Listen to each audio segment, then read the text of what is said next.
Tu glej, nova čarobna lepa stvaritev. Nebeški obok v najpopolnejši jasnosti, sonce in mesec sta tekmovala v najčistejšem siju, nevidno vesolje se je razkazovalo v svoji krasoti.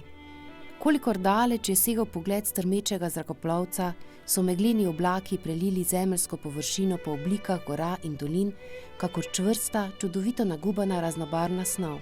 Le vrhovi bližnjih in bolj oddaljenih gora Ogrske in Štajerske so pobliskovali toplo in prijateljsko iz tega meglenega morja. Je navdušeno pisal o svojem prvem poletu prvi slovenski balonar, dr. Gregor Krašovic, leta 1813 v svojem času znameniti zdravnik, specialist za kožna obolenja, ko je z balonom letel iz Dunaja proti Ragendorfu na sedanji slovaško-madžarski meji.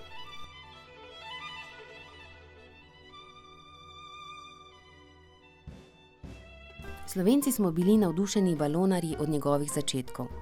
Pa ni bil le dr. Gregor Krašovic navdušen balonar. Okrog leta 1870 sta se z balonarstvom ukvarjala profesorja na ljubljanski realki France Globočnik in Mitja Živčec. Navdušen balonar je bil tudi dr. Max Samet, sicer utemeljitelj moderne kemijske znanosti, profesor na Dunajski univerzi in ustanovitelj Kemijskega inštituta na Univerzi v Ljubljani. Balonarstvo je uporabljal najprej kot metodo za raziskovanje meteorologije in je najbrž prvi Slovenec, ki je med letenjem z baloni opravljal sistematične znanstvene meritve, čeprav se pri tem ni odrekel športnemu užitku.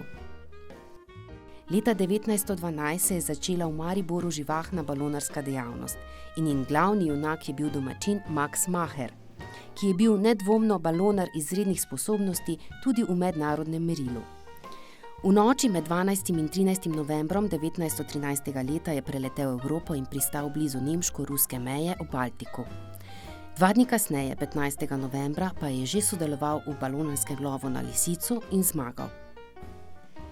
Leto kasneje, 18. in 19. aprila 1914. je Maher z balonom sam preletel 840 km od Dunaja do Trelleborga v bližini Malmoja na Švedskem.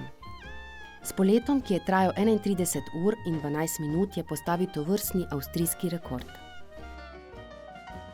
Ruše imajo v zgodovini balonarstva v Sloveniji posebno mesto.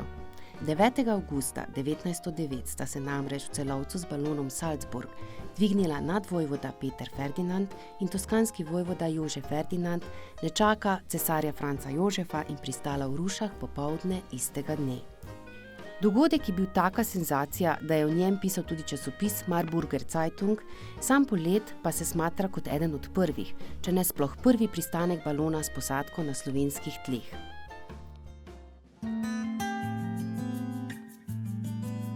Občina Ruše je v izvedbi Cezama in letalsko-navtičnega društva Pegas konec oktobra 2016 pripravila že drugi balonarski festival Ruše in tako obeležila 107. obletnico pristanka balona v Salzburg v Rušah. Bogat program, ki smo ga pripravili v okviru festivala, se je začel z otvoritvijo fotografske razstave fotografij Mojce Savicki, ki jo je pripravila Olga Malec. Razstava je prikaz fotografij iz prvega balonarskega festivala pred 5 leti.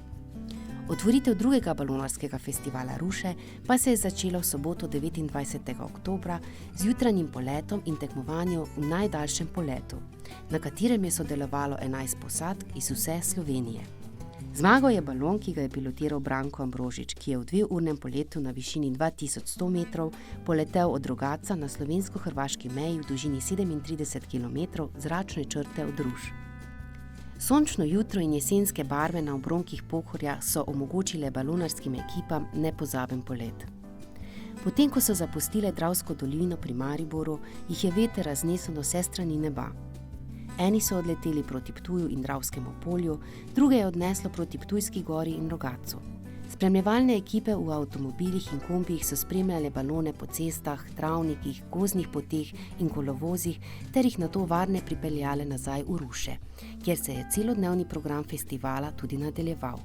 Člani posadk, ki so prvič leteli z balonom, so po tradicionalnem običaju doživeli balonarski krst in dobili naziv baron po kraju, kjer so pristali.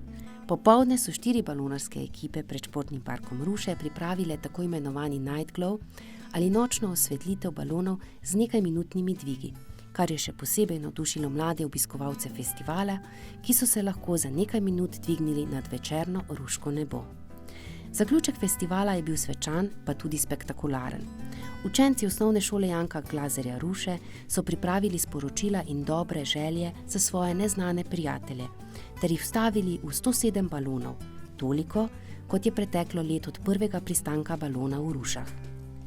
Majhni baloni, opremljeni s svetlečimi palicami, so ob zvokih godbe Ruše ob zaključku festivala poleteli v nebo. Drugi balonarski festival Ruše smo zaključili z mislijo na 108. obletnico pristanka Petra in Jožefa Ferdinanda, ki ga pripravljamo za občinski praznik v juniju 2017.